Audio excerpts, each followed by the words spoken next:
آپ کہہ دو کہ وہ کافر ہے، آپ کبھی نہیں کہیں گے. کیوں؟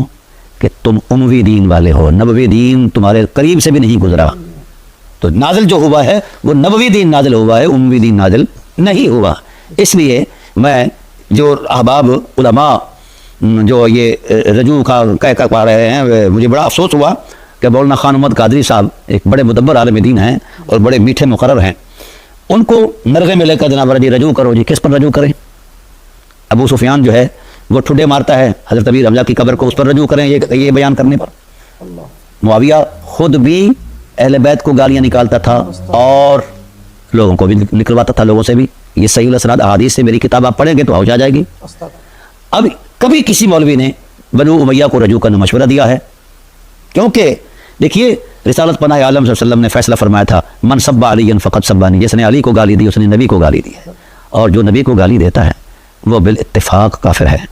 اور عجب بات ہے، ایک طرف تو تمہارا حساس عشق جو ہے یہ کہتا ہے کہ نالین کو نوائل کہنے والا، نالین کو نوائل کہنے والا واجب القتل ہے، جوتی کو جوتڑی کہنے والا، واہ سبحان اللہ، ہم اس کے قائل ہیں. لیکن حیا اس وقت نہیں آئی تمہیں کہ جس نے حسنین کو گالی دی ہے، توہین کی ہے، وہ بھی واجب القتل ہے یا وہ بھی کافر ہے؟ کیوں؟ تمہارے اندر پلیت ہیں، ذہنی عیاش ہو تم، یہ ہے تمہاری اصل حقیقت.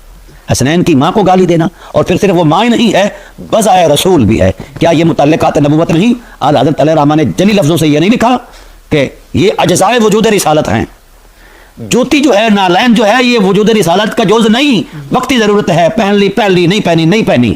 اور زہرہ بضائے رسول ہے، اور حسنین خوشبو رسول ہیں، علی نفس رسول ہے. ان کی بابت جو کچھ کیا گیا ہے یا کہا گیا ہے اس پر تمہاری فقہ ختم ہو جاتی ہے. بے شرمو، کچھ تے غیرت کر جاؤ یار، کیوں مخلوق خدا کو تنگ کرتے ہو؟ میں آئندہ کہوں گا علماء سے کہ آپ حق بیان کریں. توہین ہمارا نہ شعر ہے نہ ذوق ہے نہ تحقیق توہین کو مانتی ہے. جو حقائق ہیں اس کو بیان کرنا ہماری ذمہ داری ہے، اور وہ کھل کر بیان کریں، کوئی رجوع شجوع نہیں. جہاں کہیں کوئی آپ کو رجوع کے لیے پریشان کرے تو فقیر کو بلائیں، میں اسے پوچھوں گا کہ رجوع کس بات کا ہو رہا ہے. ادھر تمہیں گستاخی نظر آتی ہے، اہل بیت کی گستاخی نظر نہیں آتی.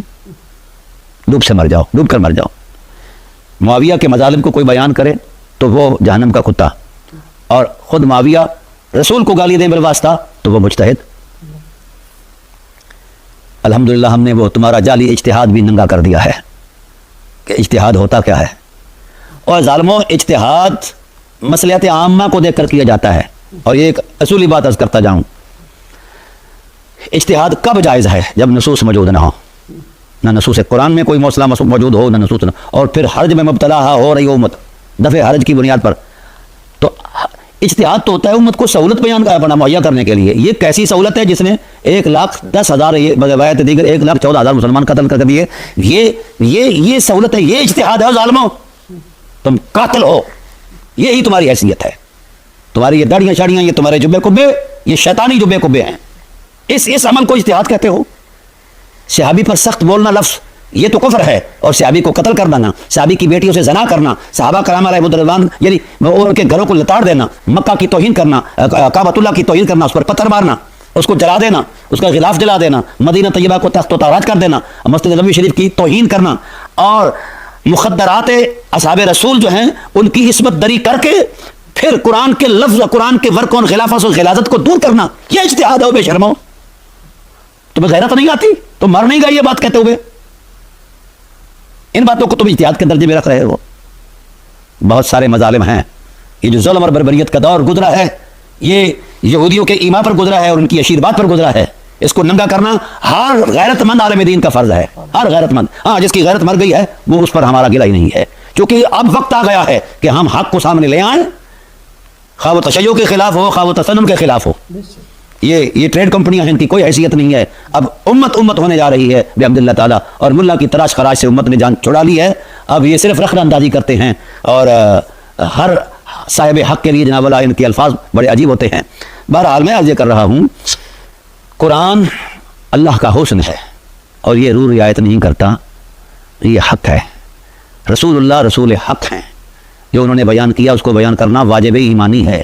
اصحاب رسول اللہ رضوان پر اعتماد کرنا، رسول اللہ صلی اللہ علیہ وسلم کی سیرت طیبہ سے جو انہوں نے اخذ کیا اور آگے پہنچایا، جو انہوں نے حالات دیکھے جس سے وابستہ رہے، وہ حق ہے. مجھے بتایا جائے یہ جو صرف اس بات پر ایک صحابی کو قتل کیا جاتا ہے کہ وہ علی پر لعنت نہیں کرتا. بولو, یہ کئی اسناد کے ساتھ ہم نے اس روایت کو صحت کے ساتھ بیان کیا ہے. یہ تو حدیث ہے, یہ تو مانو. نہیں مانو گے اس لیے کہ من پلیت ہے. اس لیے میں علماء حق سے کہتا ہوں, بالخصوص خان محمد قادری صاحب کو تو میں نے سنا نہیں ہے, یا اور کچھ لوگ جو ہیں جن کو یہ پریشان کر رہے ہیں, جب آپ پر کوئی دباؤ ڈالے تو فقیر کا نام لے دینا, انشاءاللہ یہ شیطان ایسے بھاگ جائیں گے کہ جس طرح ابلیس بھاگا کرتے ہیں. اللہ تعالیٰ میری اور آپ کی حاضری کو شرفی قبول سے سرفراز فرمائے. میری دعا ہے کہ اللہ پاک صدقہ محمد وآل محمد کا فریدی صاحب کو ہمیشہ حق بولنے کی توفیق عطا فرمائے. اللہ پاک ان کی عمر خضر عطا فرمائے. اگر آپ کو ویڈیو اچھی لگی ہے تو پیارا سا کمنٹس کر دینا, چینل سبسکرائب کر دینا. انشاءاللہ ملتے ہیں اگلی ویڈیو میں, تب تک خدا حافظ. یا علیہ السلام.